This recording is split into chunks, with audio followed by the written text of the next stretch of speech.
Alright, yung next song namin, ito yung pinapatugtog ng kapitbahay nyo from 7 ng umaga hanggang alas 12 ng tanghali.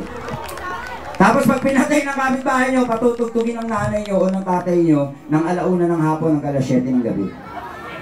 Kaya alam na alam ko, alam nyo yung kantang to, kaya sabay-sabay ulit tayo. Here's the song.